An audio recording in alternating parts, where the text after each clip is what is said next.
আসসালামু আলাইকুম সবাইকে। আপনাদেরকে কিছু কথা বলার জন্য আসলে আসা আমার। আমি চাইলে লাইভে যেয়েও এই কথাগুলো বলতে পারতাম। কিন্তু আমি ছোট্ট একটা ভিডিও করে আমি আপনাদেরকে বলি। শুধুমাত্র এই পেজটার কথা আমি বলছি না। এরকম আরো অনেকগুলো আইডি আছে, অনেক পেজ আছে যেগুলো থেকে এই ধরনের কথা লিখছে যে রুকাইয়া বাইক অ্যাক্সিডেন্টে এরকম আহত হয়েছে, কপাল ফেটে গেছে, হাত ভেঙে গেছে, এই সে হেন তেন। যেটা হয়নি সেটা নিয়ে কথা কেন বলছেন? অন্যের বাচ্চাকে দিয়ে কি ভিউ কামানোর ইচ্ছা?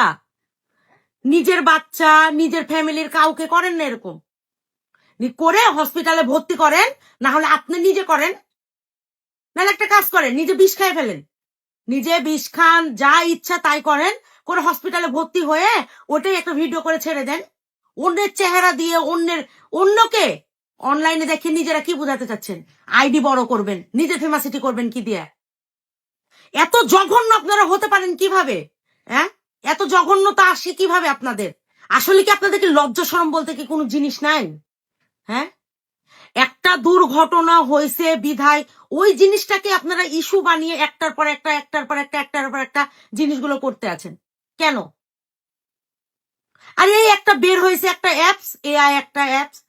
এই অ্যাপসে কাকে কোথায় থেকে কি বানায় দিচ্ছে দেখার তো কেউ কোনো কিছু প্রয়োজনই মনে করে না। এইটা বুঝে না যে কোনটা সত্যি কোনটা মিথ্যা। না, ওটা নিয়েই একটা না একটা কাহিনী হতেই থাকে। কেন? কেন অন্যের বাচ্চাকে নিয়ে এই ধরনের জিনিসগুলো করছেন আপনারা? কেন? আপনার বাচ্চাকে ভালো দেখার অধিকার যেরকম আপনাদের আছে, আপনাদের ইচ্ছা আছে, আপনাদের মন আছে, প্রত্যেক জনেরই নিজের বাচ্চাকে নিয়ে এটা করার ইয়া আছে। অন্য যে আপনারা যেগুলোই করছিলেন, তাও যাই হোক, আমরা ভাবছিলাম এই জিনিসটাতে দেখা এআই দিয়ে করছে, করুক। কেন বাচ্চাকে নিয়ে করবেন আপনারা? ফেমাসিটি করার এত ইচ্ছা, নিজেকে বড় করার এত ইচ্ছা, নিজেকে দিয়ে করেন। মানুষকে ব্যবহার করা বন্ধ করেন। মানুষের জন্য ভালো চিন্তা করেন, মানুষের জন্য ভালো কিছু করেন, আল্লাহ আপনার জন্য ভালো কিছু করবে। বন্ধ করেন অন্যকে নিয়ে বাজে কথা বলা, বাজে এগুলো করা, মানুষের মন নিয়ে খেলা, এগুলো বন্ধ করেন। দেখবেন জীবনে ভালো থাকতে পারবেন। সবকিছুর একটা লিমিট থাকে। একটার পর একটা এই ধরনের জিনিসগুলো আসছেই।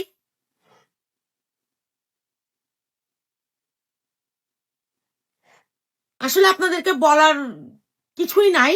হ্যাঁ, কারণ আপনারা এই জিনিসটা বুঝেনি না। খালি মনে করেন যে আপনাদেরই মন মানসিকতা আছে, আপনাদের ভিতরে মায়া আছে, আপনাদের ভিতরে ভালোবাসা আছে, সব আছে। আর আমরা হলাম কাঠের তৈরি। আমাদেরকে আপনাদের যখন যেটা মন চাইবে আপনারা আমাদেরকে তখন সেটাই বলবেন। একবার কি চিন্তা করে দেখছেন যে শুধু এই একটা পেজের কথা আমি বলছি না, এরকম আরো আরো অনেকগুলো আছে। তারা একটাবার কি চিন্তা করে দেখেছেন যে এই জিনিসটা বানানোর পরে তার বাপ মায়ের প্রতি কি হতে পারে? সে কতটা চিন্তা করতে পারে যে আমার বাচ্চাকে নিয়ে এরকম একটা জিনিস কেন করলো? কয়েকদিন আগে দেখলাম মারা গেছে, রুকায় মারা গেছে, তাই হলো সবাই কান্নাকাটি করছে কেন? এত শখ নিজের কাউকে মেরে ফেলেন, না হলে নিজে মরে যান। ও, আপনি আবার মরবেন কিভাবে? আপনারা তো অন্যকে মেরেই তো আপনারা হচ্ছে কি নিজেদের ফেমাসিটি করবেন। সবকিছুর লিমিট ক্রস করা কিন্তু ঠিক না, বুঝছেন? কথাগুলো মাথাতে রাখেন, অন্যকে নিয়ে এগুলো করা বন্ধ করেন।